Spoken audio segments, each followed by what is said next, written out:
Coucou, bienvenue dans ce nouveau vlog. Comment vas-tu? Encore une fois, c'est une vraie question. Dis-le-moi en commentaire, ça me ferait vraiment plaisir de savoir comment tu te portes. Parce qu'encore une fois, sinon je suis Solex à parler devant mon iPhone. Et vraiment l'échange, créer une communauté de personnes avec la même énergie, des personnes bienveillantes, des personnes sur la même longueur d'onde, si je puis dire. C'est vraiment quelque chose qui me tient à cœur, que j'ai envie de faire. Donc, et qui est en train de se faire d'ailleurs gentiment. La ring light vient de s'éteindre. Je pense que tu auras remarqué peut-être un petit changement dans la luminosité. Il faudrait que je la recharge. Mais c'est pas grave, on va continuer comme ça. Avec cette lumière du soleil couchant. Donc je disais, voilà, vraiment, voilà, cette communauté est gentiment en train de se créer. Il y a des personnes qui se reconnaîtront, qui sont au rendez-vous assez régulièrement sur les vidéos. Et ça me fait plaisir et je leur fais des gros bisous s'ils sont consentis. Petite infusion que j'ai failli renverser. J'en prends une petite goutte. Je vais poser la tasse avant de faire une catastrophe. Pour ma part, écoute, ça va de mieux en mieux. J'ai eu un petit creux, petite descente de la vague en début d'année, là, durant janvier, même s'il y a eu des belles choses. Il y a un short qui est sur la chaîne, autrement sur Instagram, j'ai mis un réel. Tu peux me rejoindre sur Instagram si tu as envie, où j'ai partagé un peu les moments de janvier. Il y a eu quand même des très jolis moments. D'ailleurs, quelque chose que je fais pour plus focus sur le positif, et c'est pas forcément facile. En plus, il me semble qu'il y a des études neurologiques qui montrent que le cerveau a quand même plus tendance à se focus sur le négatif. Et je pense qu'on le voit dans la vie de tous les jours. Et pour aider justement à entraîner ce cerveau à plus regarder ce qui est positif, je tiens un journal de gratitude. Il est là. En plus, il est super joli. Il est très joli en plus comme ça. Donc, c'est quelque chose que je fais et que je t'invite à faire si tu ne fais pas, de tenir un journal de gratitude. Moi, je le fais le matin. J'écris les gratitudes des choses pour lesquelles j'ai de la gratitude de la veille. Tu peux très bien le faire le soir. Un temps, je le faisais le soir, mais là, c'est que le soir, je suis assez fatigué, donc je préfère le faire le matin. Bref, je commence à parler de trop. Mais en tout cas, voilà, je reprends. Je fais plus de méditation. Ça me fait beaucoup du bien. J'ai repris le sport. Youhou, moi. Je viens de faire une séance de HIIT. J'aime beaucoup le HIIT parce que c'est des courtes séances entre 20, 30, 40 minutes. Alors, 40 minutes, c'est déjà beaucoup, mais déjà 20 minutes, c'est déjà bien. J'ai fait une séance de 20 minutes pour reprendre. Et c'est vraiment du high intensité, intervalle, training, entraînement à intervalle de haute intensité. Et j'aime bien parce que du coup tu fais genre 30 secondes vraiment d'un exercice, puis après tu as genre 10 secondes de repos, puis tu refais 30 secondes et tu as 10 secondes de repos. Enfin bref, si ça t'intéresse, va regarder. Donc je reprends tout ça, ça me fait du bien. Je vais te parler de ma lecture en cours. Et quand je dis en cours, je l'ai quasiment fini. Déjà, l'objet livre, on en parle, il est magnifique. Il est très très beau. C'est Curious Tide.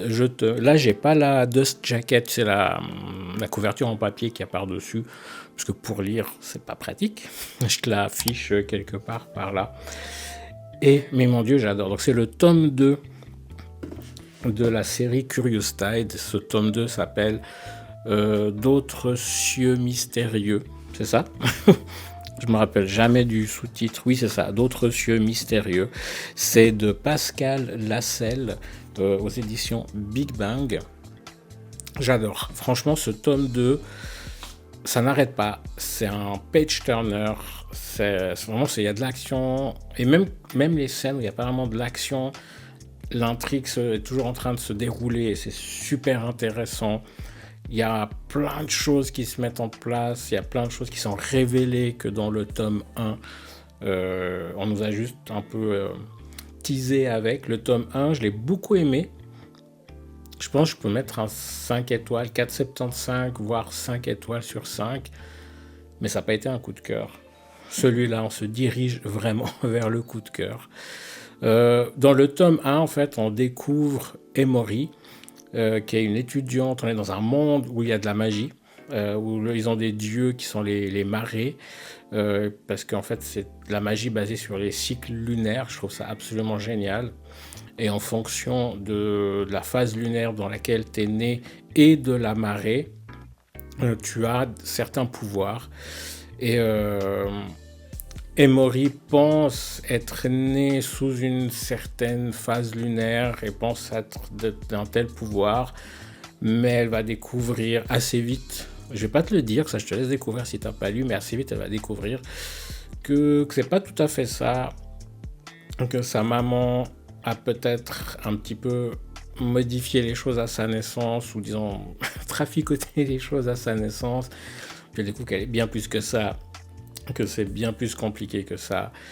Et il y a d'autres personnages, notamment Basile, qui lui... Enfin, voilà, je ne veux pas trop développer, mais en fait, du coup, va l'aider, quand elle va découvrir ses nouvelles capacités, va l'aider à les contrôler.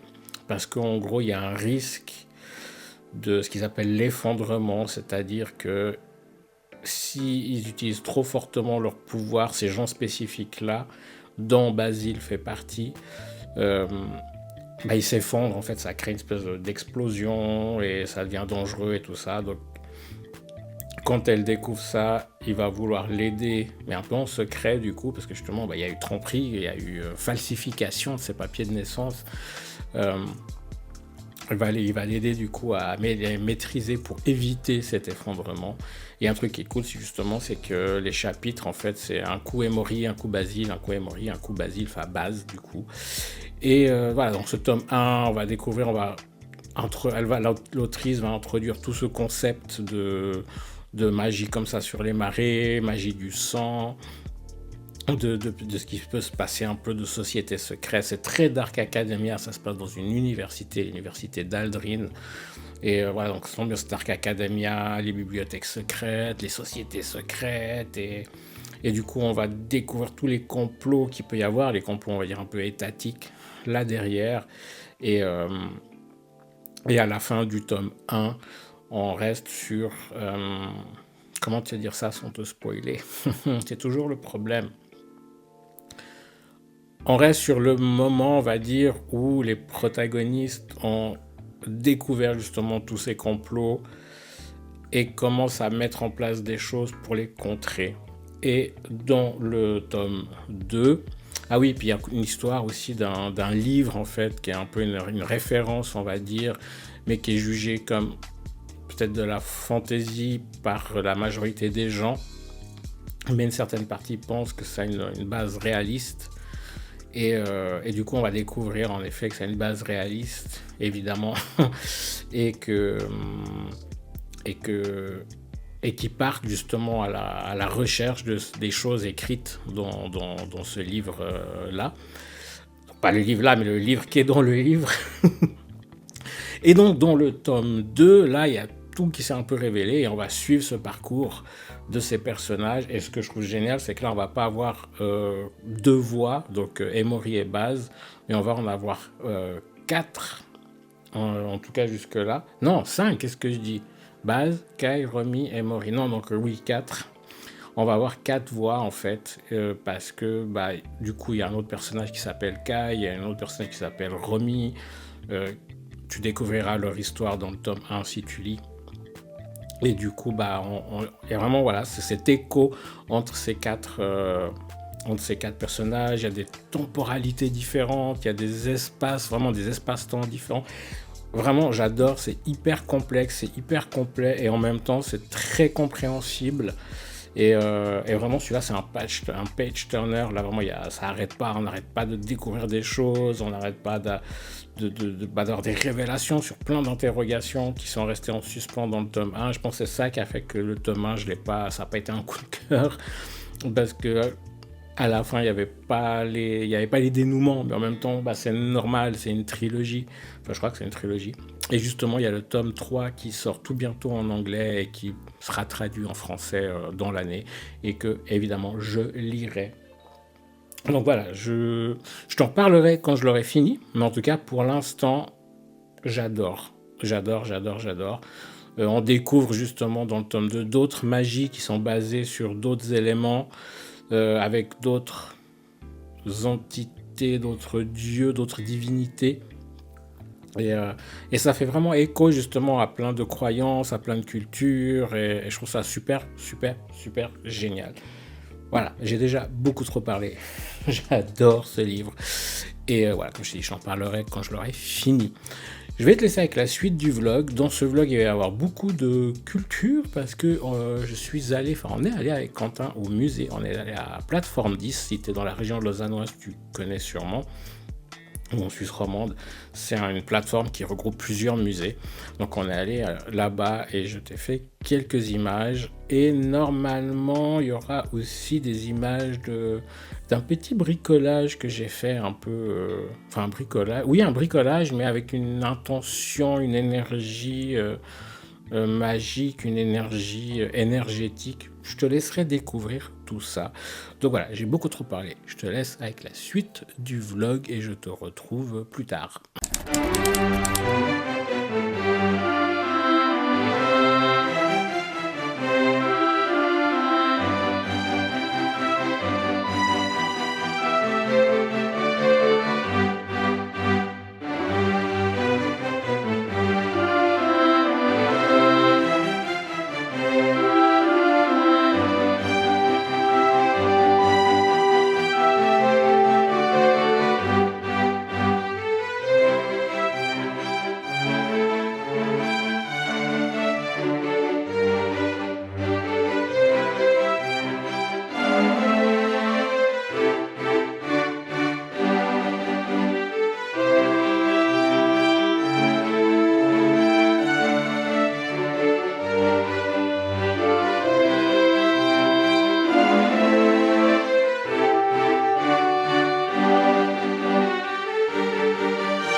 Je vais clôturer ce vlog ici. Comme tu l'as vu, il y a un mois de décalage entre le moment où j'ai filmé les images et là, le moment où tu as ce vlog. Parce que j'ai pas mal filmé.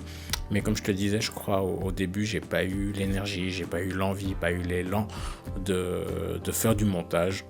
Donc, bah, ma foi, ça fait du décalage dans les dates. C'est pour ça qu'il y a certaines séquences où tu vois qu'il y avait encore le sapin de Noël.